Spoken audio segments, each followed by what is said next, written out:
Avec nous, les événements analysés par vous, Alain Boer. Bonsoir. Bonsoir. Beaucoup d'événements ce soir, beaucoup d'événements neufs et, une fois n'est pas coutume, événements heureux. On peut commencer par là. C'est Cécile Kohler et Jacques Paris, les deux Français qui ont quitté la prison à Téhéran, qui sont ce soir, si nos informations sont bonnes, à la résidence de l'ambassadeur de France à Téhéran. Ils n'ont pas encore quitté le territoire iranien. Mais enfin, quand même, c'est une très bonne nouvelle pour eux. Comment est-ce que vous l'analysez? Pourquoi maintenant? Ça n'est jamais un hasard si une libération comme celle-là a lieu. Ça fait plusieurs semaines qu'un processus visant à ce qu'une Iranienne détenue en France soit elle-même libérée ou en phase de libération. C'est un processus d'échange et il faut noter que de ce point de vue-là, le Quai d'Orsay et les services du Quai d'Orsay savent très bien négocier les libérations d'otages. Il y en a encore malheureusement quelques-uns, mais pour ce qui est de l'Iran, c'est toujours le signe que la négociation des otages se fait toujours à 1 pour 1 ou 2 pour 1. C'est un processus lent et complexe que la plupart des pays désormais ont expérimenté. Et une fois que les pays occidentaux ont compris comment marchait le régime iranien, c'est-à-dire la bourse aux otages, comme on le faisait des libérations sur les ponts à Vienne ou à Berlin-Est, eh bien, on est dans ce processus. Mais il est heureux, parce que 4 ans dans une prison iranienne, c'est pas particulièrement une partie de plaisir. En plus, une prison qui a été en partie bombardée pendant les opérations israéliennes contre l'Iran. Mais ça a été une longue négociation et ce n'est pas un geste de bonne volonté de l'Iran sans contrepartie. C'est une négociation avec contrepartie. La mort de Matisse et ses suites, 19 ans, tué dans la nuit de vendredi à samedi en rentrant de soirée, percuté par la voiture roulante à vive allure, le conducteur déjà connu pour délit routier, qui fuit un contrôle de police, et la réaction du père qui dit le conducteur ne devait pas être là en raison de son pédigré, ça ne doit plus arriver, ça n'est pas possible, je ne sais pas ce qu'il risque, mais j'espère que ce ne sera pas du sursis. On voit à quel point la société française découvre à chaque fois dans ce genre d'événement, effectivement, la question de récidive. Alors, il y a 2 problèmes. D'abord, il y a le refus d'obtempérer, qui est une pratique nationale. Il y en a environ 25 000 par an. On reste à un niveau qui a petitement baissé. Par contre, les récidives graves, celles qui mettent en danger la vie d'autrui et qui sont des récidives qui concernent près de 90% des citoyens ordinaires, qui ne sont ni des policiers, ni des gendarmes, ni des responsables de l'autorité, sont en augmentation. Il y a une stabilisation du nombre de refus d'obtempérer, mais une augmentation de leur gravité. Et surtout, ce qui est intéressant, c'est qui ? 97% sont des hommes, 75% ont moins de 30 ans. Ce sont de jeunes hommes. Et donc, les jeunes hommes, pour des raisons qui sont à la fois la pratique massive des stupéfiants et parfois de multi-stupéfiants, puis maintenant avec d'autres produits, et enfin le gaz hilarant notamment, et puis leur capacité à vouloir défier l'autorité. Donc c'est un mélange défi à l'autorité, je montre que je peux maîtriser ma voiture, je suis Fangio, et en même temps je suis sous stupéfiant et parfois sous plusieurs stupéfiants de nature différente. C'était le cas ici, hein. Il y avait dans la voiture ces bouteilles de protoxyde d'azote. Oui, gaz hilarant en français courant, mais qui servent à tout, hein. C'est un produit de cuisine. Comme les couteaux d'ailleurs. C'est d'abord un produit de cuisine, mais ça sert à tuer. Dans ce cas-là, la plupart des utilisateurs n'ont pas de conscience des effets neurobiologiques du gaz hilarant. Pourtant, les médecins en sont de plus en plus préoccupés. Ils ont de plus en plus de cas de gens qui sont très durement touchés par l'abus de cela, et notamment ceux qui, au lieu de prendre de l'alcool au volant, prennent du protoxyde d'azote. Donc les phénomènes cumulés est très important, mais c'est le nombre qui est très inquiétant, puisque ça fait à peu près 5000 cas graves, et donc ça aurait pu faire 5000 victimes. Est-ce qu'il est vrai qu'il y a une partie significative des juges qui, à tort ou à raison, c'est quelqu'un de la DGSI qui me disait ça il y a quelques jours, à tort ou à raison, considère que la prison, au fond, ne sert à rien, et donc qui est 2 mois de prison, 6 mois de prison, 8 mois de prison, ma foi, donc ils sortent très vite quand ils font de la prison? Alors, il y a plusieurs sujets. D'abord, il y a un sujet idéologique ou philosophique sur le rôle de la prison et la difficulté qu'il y a dans notre code pénal à sérier la gravité des faits. En général, notre code pénal, c'est prison pour tout et pour tous. Quel que soit le fait, il y a prison. C'est pas appliqué. Non, parce que c'est inapplicable. Donc, du coup, on a inventé le sursis, ce qui rend le côté prison beaucoup moins évidents.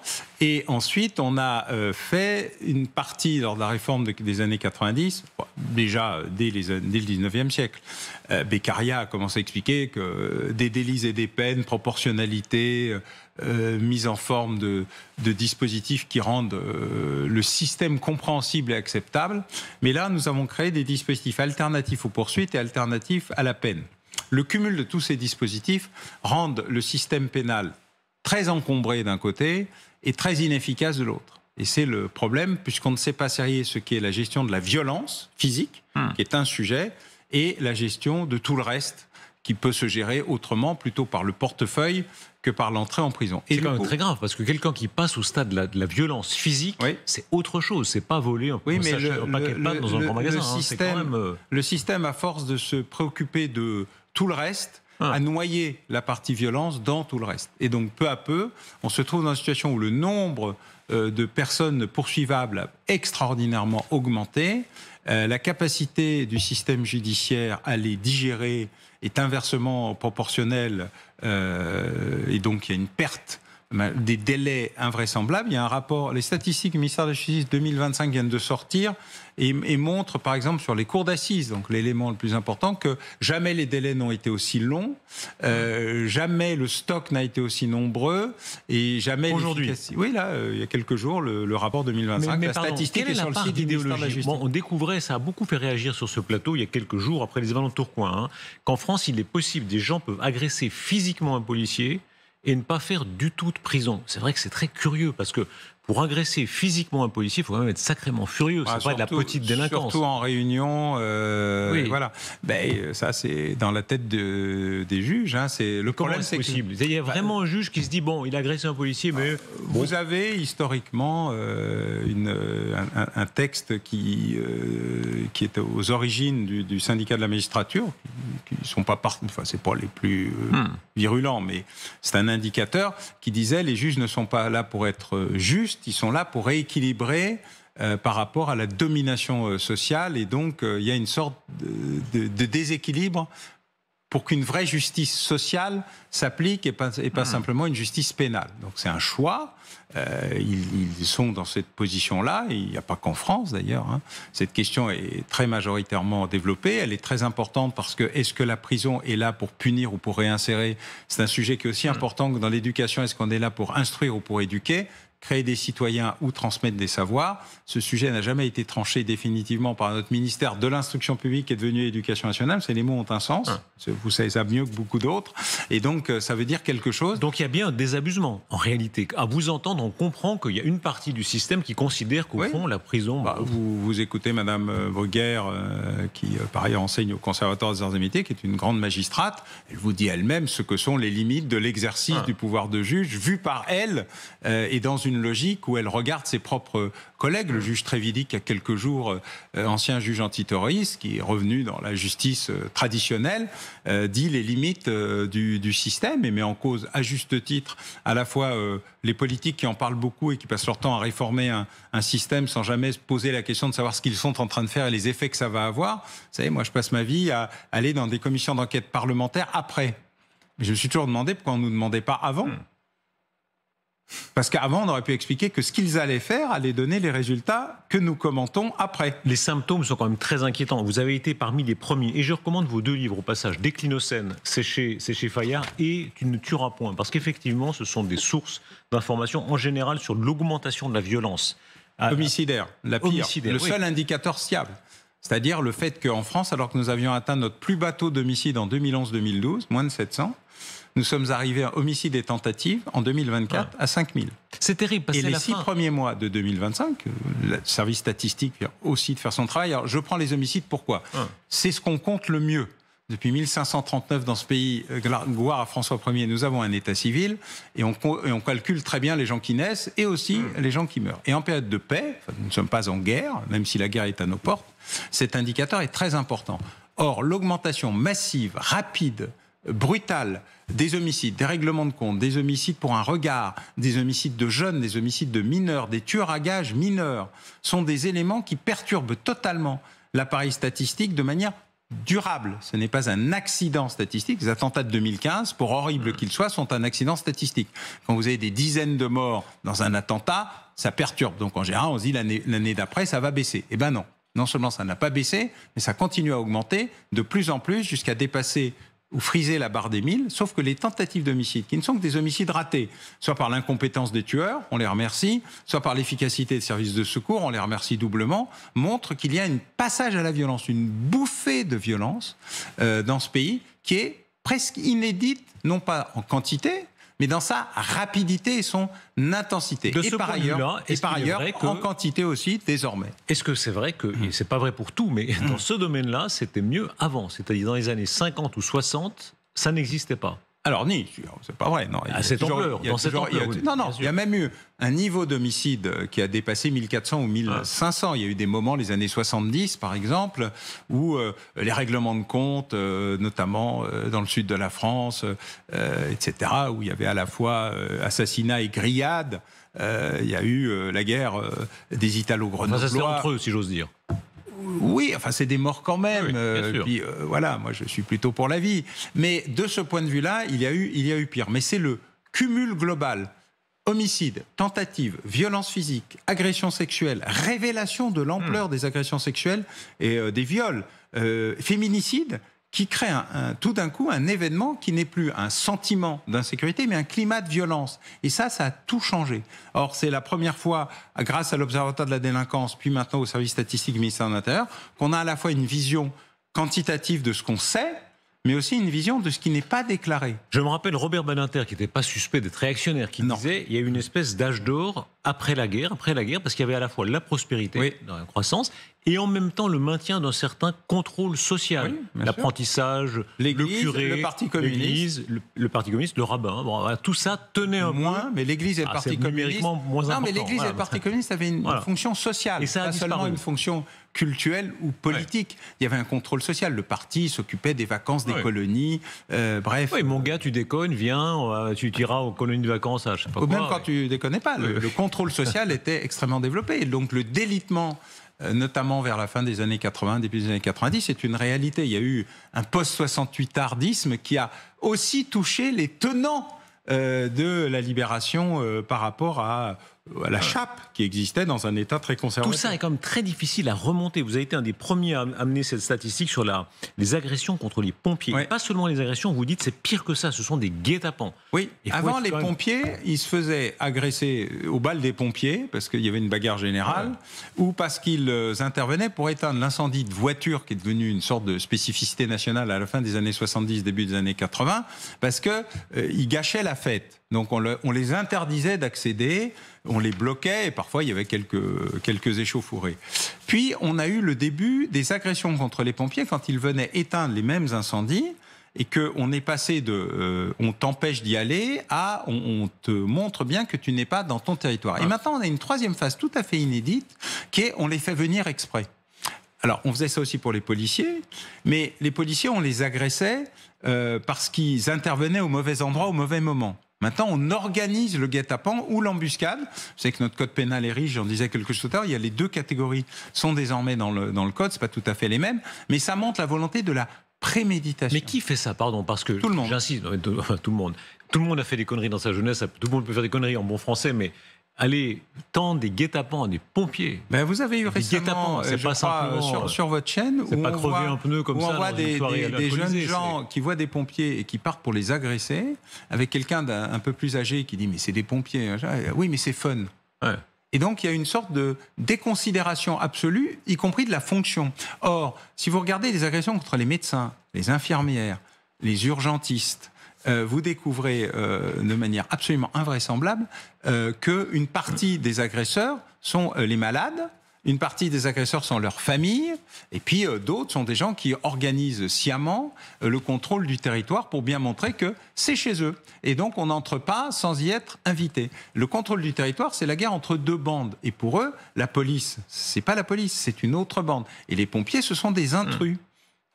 Vous suivez, Alain Bauer, les événements à l'étranger. On va y venir avec ce qui se passe dans la région de Pokrovsk, ça c'est la guerre conventionnelle, et ce qui se passe en matière nucléaire, ça c'est la guerre, enfin en matière de dissuasion nucléaire, c'est l'essai du Minuteman III, voulu par Donald Trump. Une des innombrables versions de Minuteman, c'est un missile des années 70. Hein, voilà.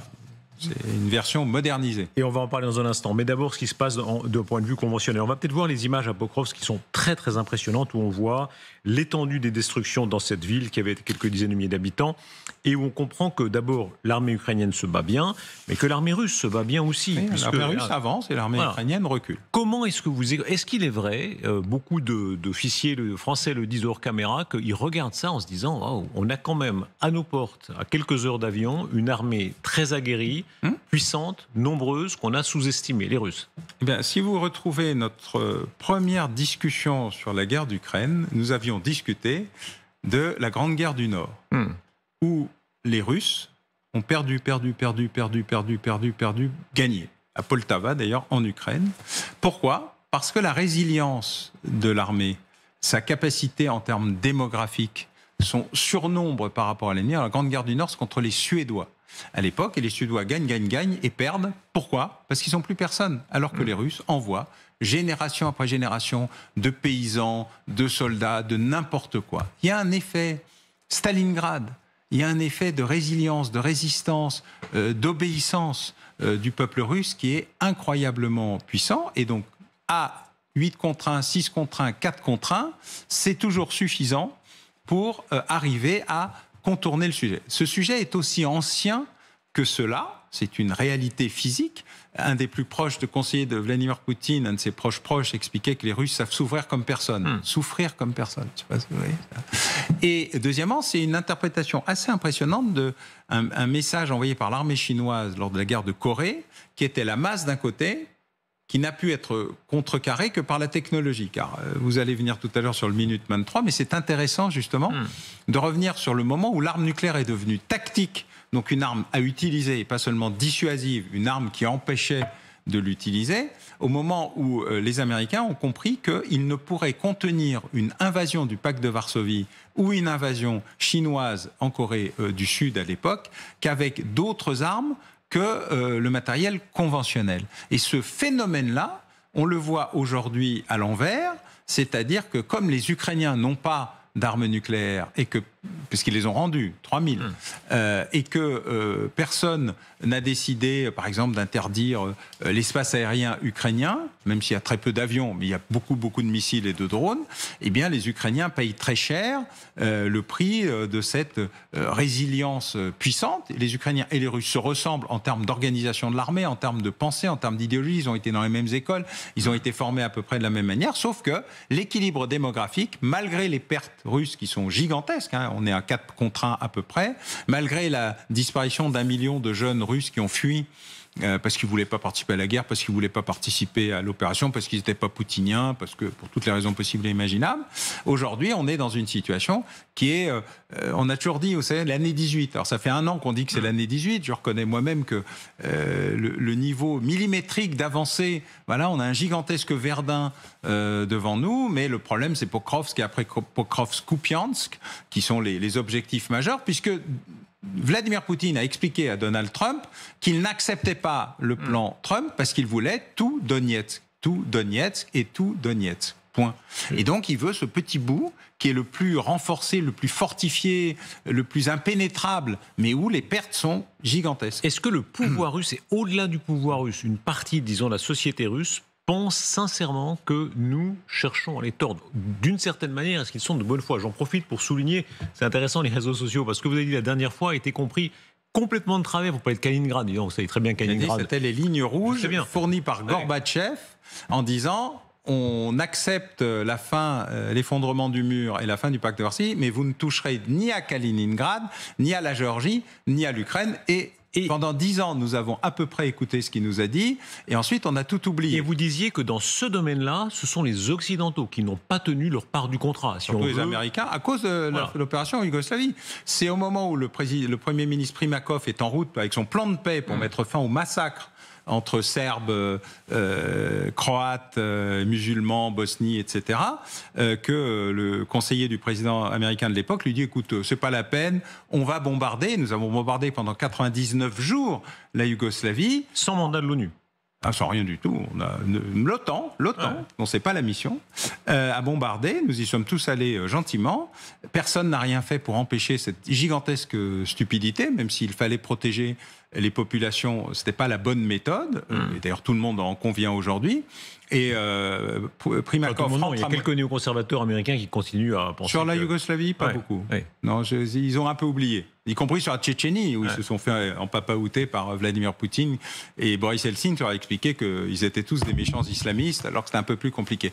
Mais la réalité, c'est qu'en rentrant, donc Primakov fait demi-tour, n'atterrit pas, revient à Moscou. Il a un jeune secrétaire du Conseil de sécurité nationale qui s'appelle Vladimir Poutine, et il dit la phrase suivante, racontée par Arbatov dans un livre qu'il publie l'année suivante. Vous ne vous rendez pas compte de ce que vous venez de faire. Tout est fini entre nous. Alors, vous ne pourrez pas faire confiance. Ça, on a compris que de votre point de vue, c'est la part d'erreur des Occidentaux. Alors, ça n'enlève rien à ce que la Russie a fait, l'invasion de l'Ukraine, etc. Mais enfin, surtout que la Russie a signé un protocole garantissant totalement la souveraineté de toute l'Ukraine, Crimée comprise, contre le retour de 3000 armes atomiques. Mais le résultat de tout ça, que les Russes aient menti est une chose. Que les Américains et les Anglais, garants de l'accord, n'aient rien fait, est aussi un sujet qu'il faudra un jour qu'ils expient. Cela étant, à l'arrivée de tout ça, est-ce qu'il y a dans le pouvoir russe, et encore une fois dans une partie de la société russe, le sentiment réel que nous leur en voulons?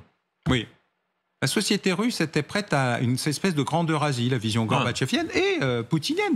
Vladimir Poutine raconte dans une conférence de presse assez étonnante comment il démantelait les ICBM avec des agents de la CIA pour leur montrer la bonne volonté des Russes. Et ils se sentent trahis.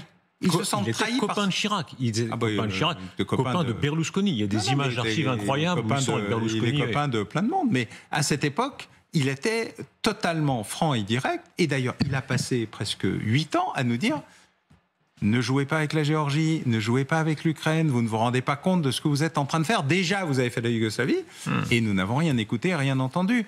Les seuls qui ont fait quelques efforts ont été paradoxalement beaucoup les Allemands, un peu les Français. On en parlait avec Gérard Haraud, qui était d'ailleurs à la fameuse réunion de l'OTAN où Vladimir Poutine est invité et dit voilà, et où malgré tout les Américains poussent à dire non, l'Ukraine et la Géorgie pourront intégrer l'OTAN quand ils veulent, alors que Vladimir Poutine était prêt à ce qu'ils entrent dans l'Union européenne et qu'on élargisse l'Union. Gorbatchev lui-même disait et la Russie, pourquoi pas?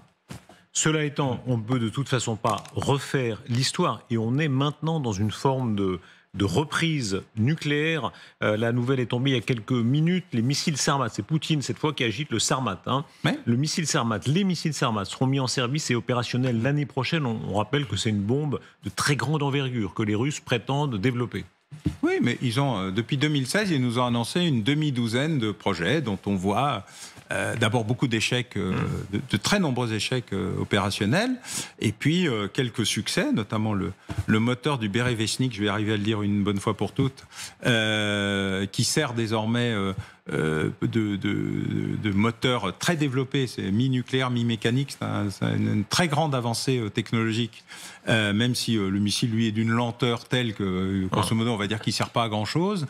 Par contre, le Poséidon, la torpille drone, là, c'est un enjeu stratégique absolument majeur, et il est vrai que celle-là, il est très, très difficile de l'intercepter. Pour le reste, tout le monde joue avec la modernisation de ces missiles, parce que pendant qu'on parle beaucoup de ce que font les Russes, en juillet dernier, en Angleterre, les premiers missiles tactiques ne sont pas de la dissuasion, ils sont vraiment opérationnels pour être utilisés et pas pour empêcher la guerre, pour la faire, modernisant les armes nucléaires tactiques américaines de l'OTAN, mais sous contrôle américain en Europe, ont été livrés en Grande-Bretagne. C'est un programme qui a 10 ans de retard, qui a été lancé il y a très longtemps, mais il continue imperturbablement. Alain, chacun y va de ses essais et de ses développements. Maintenant, c'est l'actualité des prochaines heures en tir d'essai opérationnel du missile balistique intercontinental Minuteman 3.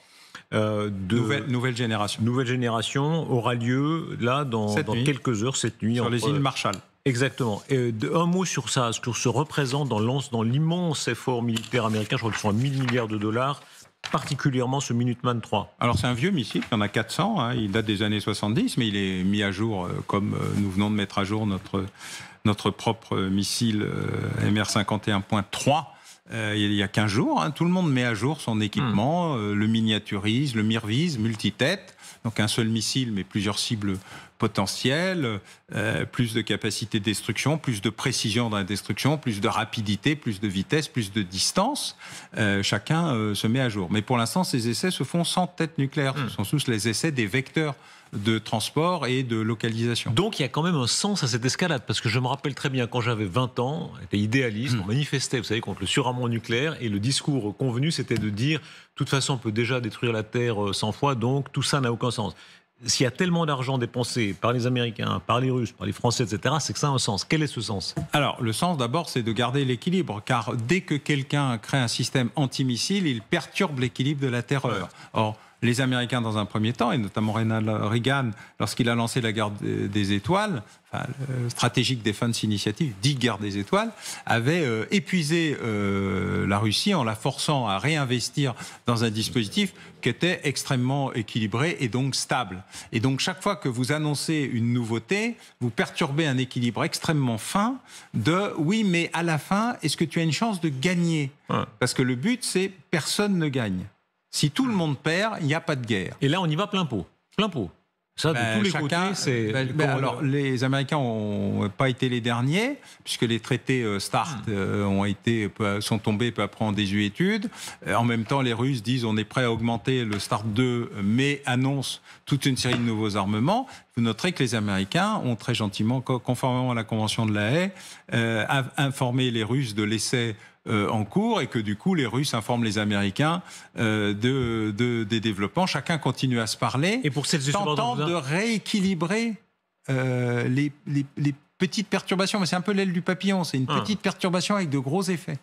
Et on va y venir dans quelques instants. Je signale que le directeur de l'Agence internationale de l'énergie atomique, Raphaël Grossi, sera l'invité de LCI dans ces circonstances très particulières, puisqu'on apprend à l'instant donc cette menace du Sarmat russe qui s'ajoute à tout ce que l'on voit. Ce sera un peu plus tard dans cette émission. Regardez ce clip, puisque vous parlez de la guerre des étoiles de Ronald Reagan. Ça, c'était les années 80. On a la Golden Dome de Donald Trump. Et il y a Lockheed Martin qui va se faire beaucoup d'argent. Et regardez bien le clip qu'on va voir maintenant. On sent qu'il y a beaucoup d'argent derrière. Là, vraiment, les agences de communication doivent fonctionner à plein régime.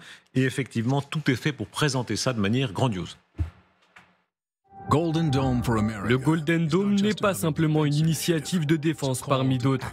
C'est un appel à l'action, un engagement à protéger notre patrie contre les menaces d'aujourd'hui et de demain. Tout cela nécessite des capacités à tous les niveaux, terrestres, maritimes, aériens, spatial et cyber. Lockheed Martin est prête à intervenir grâce à ses capacités éprouvées au combat et à ses technologies évolutives qui assurent actuellement la défense antimissile nationale. Mais réagir ne suffit pas. Pour assurer la sécurité de l'Amérique, nous devons garder une longueur d'avance. Le Golden Dome représente l'enjeu le plus important qui soit. La défense de notre territoire national. Nous réussirons. Alain Bauer, il y a quelque chose là de fascinant, que ça ne marche ou que ça ne marche pas. Est-ce que quelqu'un peut s'aventurer à dire si ça marchera ou ça ne marchera pas dans 10 ans, dans 20 ans? Si tout va bien, ça marchera à 90%. Ce qui est beaucoup. Comme toujours. Oui, mais c'est 10% de marge d'erreur, comme l'ont montré les Israéliens avec le modèle le plus perfectionné qui soit, 3 niveaux de protection, etc. Ça marche à 90%. Et le problème, c'est 10%, c'est très largement au-delà de la marge d'erreur, parce qu'il en suffit d'un seul, le missile nucléaire, pour vraiment faire énormément de dégâts, ou un Poséidon pour faire un tremblement de terre ou un tsunami. Donc on se rend bien compte que le meilleur moyen de s'armer, c'est de confirmer l'équilibre de la dissuasion.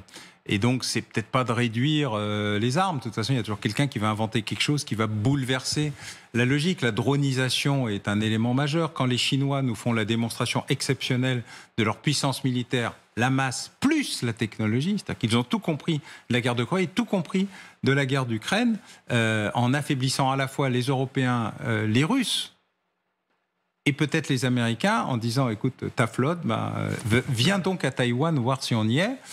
T'es pas sûr qu'il en restera quelque chose. Et quand l'US Navy dit nous sommes dépassés, que Donald Trump dit lui-même les Chinois sont en train de nous rattraper, dans 5 ans ils nous auront dépassés, ou presque. C'est donc qu'il y a une prise en compte de ces phénomènes. Parce que le vrai sujet, c'est pas la Russie et Sarmat, c'est la Chine. Qu'est-ce qui nous reste en termes d'assurance vie? J'aimerais que vous écoutiez l'amiral Vichot. Mais en France, évidemment, on est plus autorisé à en parler. Ancien commandant d'un sous-marin nucléaire lanceur d'engins. Et il explique de manière limpide, en une dizaine de secondes, ce qu'est à ses yeux la dissuasion. C'est-à-dire, dit-il, on ne peut pas arrêter un missile qui viendrait de Chine, ça va me prendre une dizaine de minutes, mais tout repose sur l'idée que personne ne tirera le premier, parce qu'il prendra un contre-coup tellement dévastateur. Écoutez-le et on avancera.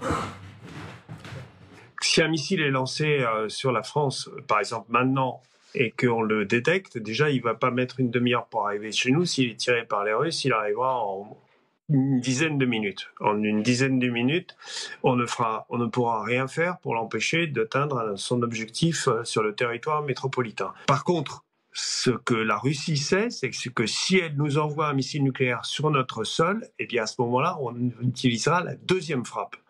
Et la deuxième frappe, c'est les missiles qui sont tirés depuis les SNLE. Et ils sont tirés depuis les SNLE parce que les SNLE qui sont cachés dans l'océan sont indétectables et donc indestructibles par une première frappe. Et c'est cette deuxième frappe qui ira détruire de manière considérable la puissance russe. Alain Bauer, quelle est l'assurance qu'on a que jamais personne ne sera assez fou, qu'il n'y aura pas une dérive? On se dit, voilà, si Hitler avait eu la bombe à la fin de la guerre, il l'aurait évidemment essayé. Enfin, la tentation existait, théorique. Ouais, plus que théorique, oui. Parce que les essais étaient largement engagés, et c'est grâce à la résistance et à l'efficacité des bombardiers anglais que Peenemünde et autres ont été détruits. Mais les V1 et V2, c'est les drones d'avant. On les a oubliés, mais c'est ça qui a permis le programme spatial, le Messerschmitt 262E. Je crois c'était le premier avion à réaction qui a bouleversé l'aviation. Donc tous ces éléments ont existé et on sent bien d'ailleurs qu'on était au bord du sauvetage du Reich. D'ailleurs, vous avez quelques uchronies qui font et s'ils avaient gagné. Donc de ce point de vue-là, il y a un enjeu. Alors là où l'amiral a parfaitement raison, c'est que si on est sûr de s'en prendre un en retour, personne n'a vraiment envie d'en lancer un. S'il y a l'idée qu'on pourrait ne pas en recevoir un, la tentation peut exister. Mais quel intérêt de nucléariser un territoire qu'on ne peut pas ni exploiter ni conquérir? Il faut avoir une envie d'être seul. Et personne n'a envie d'être seul. La conquête, c'est la puissance, c'est la récupération, c'est l'argent, c'est tout ce que vous voulez. Donc l'idée générale n'est pas là. L'idée, c'est qu'on puisse faire des guerres de proximité avec du tactique sans utiliser le stratégique. Et ça, c'est une tentation qui a existé, notamment chez Vladimir Poutine, et qui lui a été interdite par Xi Jinping. Soyez très explicite, quand vous dites du tactique, c'est une arme, disons, qui a c'est une arme nucléaire de proximité. Un registre plus petit. Alors, pas toujours, relatif. Mais elle a un objectif limité dans l'espace et dans le temps, et elle vise à détruire une concentration de troupes ou un objectif extraordinairement stratégique. C'est une arme d'usage. Voilà. Et elle n'entre pas dans le domaine dissuasif, puisqu'elle est faite pour être utilisée. C'est l'opération depuis la Corée, l'équilibre masse contre technologie. Là, le problème, c'est que désormais, les Chinois, par exemple, ont fait des sauts technologiques tellement importants que la question, en tout cas du conventionnel, semble à peu près réduite par leur capacité à déployer des dizaines de milliers, voire des centaines de milliers de drones de toute nature et un peu partout, d'avoir désormais une force spatiale qu'il ne faut pas du tout sous-estimer, de tripler leur force de tête nucléaire, alors qu'eux-mêmes disaient qu'ils n'en avaient pas besoin de beaucoup, parce que ça suffisait largement à leurs besoins. Là, on est dans une logique de puissance impériale, et donc la question est beaucoup plus chinoise que russe, et de ce point de vue-là, l'enjeu pour Xi Jinping est d'être un garant de la stabilité, parce que pour lui, il a une sainte horreur du nucléaire. Est-ce qu'on est dans une logique de guerre? Oui, on est en guerre. On est participant à un processus de défense d'un pays envahi et agressé. Je pense qu'on ouvre un peu trop notre bec et qu'on dit beaucoup trop de choses parfaitement inutiles et stupidement agressives qui ne font qu'agacer les uns et les autres. Et donc, je rappelle les uns et les autres aux manes du général de Gaulle qui parlait peu et faisait beaucoup. Est-ce qu'il se peut qu'on soit vraiment à la fin de l'histoire en termes militaires? Ou est-ce que la logique... Il y a toujours eu des guerres, hein. Toujours. Ah oui, c'est l'histoire du monde. Bon, est-ce qu'il est imaginable que ça... Le commencement était la guerre. Voilà. Est-ce qu'il est imaginable que ça s'arrête? Non. Non, les humains sont ainsi faits. Il y a un mot terrible à la fois de Churchill et de Lénine, les deux génies dans leur genre, hein, génie démocratique, génie totalitaire, et les deux disent il n'y a aucun grand problème de la vie des peuples qui ne se règle autrement que par la guerre. Oui, absolument. Après, on construit la paix, puis on se prépare à la guerre suivante. Mais si tu veux la paix, prépare la guerre. C'est un des sujets essentiels. Alors, nous avions oublié que la guerre existait. Mais cette fois-ci, si c'était une guerre générale, est-ce qu'elle peut ne pas être nucléaire? Est-ce qu'on peut imaginer une troisième guerre mondiale qui ne soit pas nucléaire? Nous avons des conflits entre deux puissances nucléaires qui sont restés conventionnels, Pakistan, Inde. Nous avons des conflits entre la Chine et ses voisins, et l'Inde aussi d'ailleurs. Ça veut dire que l'hypothèse existe pour vous qu'il y ait une guerre générale en Europe qui ne soit pas nucléaire, c'est-à-dire, pour être très concret, l'hypothèse d'une guerre conventionnelle. Les pays européens et la Russie se fassent la guerre de façon conventionnelle à très haut niveau. De toute façon, il n'y a pas de puissance nucléaire en Europe à part la France. Ouais. Il y a une demi-puissance nucléaire, la Grande-Bretagne, sujet mériterait d'être redébattu. Tout votre amour de l'Angleterre apparaît dans votre... Non, je les aime beaucoup, mais qui contrôle vraiment les missiles britanniques qui ne leur appartiennent pas. Mais pas répondu. Est-ce que l'hypothèse existe qu'il y ait une guerre conventionnelle majeure en Europe, mais il n'y ait pas d'emploi du nucléaire? Oui, nous y sommes. Enfin oui, qui engage directement la France, le territoire français, le territoire allemand, etc.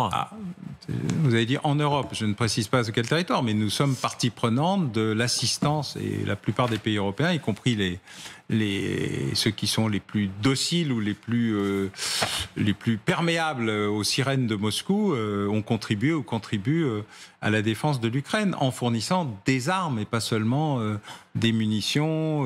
Voilà. Donc quand les Allemands auront vraiment livré les Taurus, ce qui devrait arriver un jour, une partie importante de la défense et des dispositifs de missiles, il se sera passé quelque chose, et pas seulement des casques.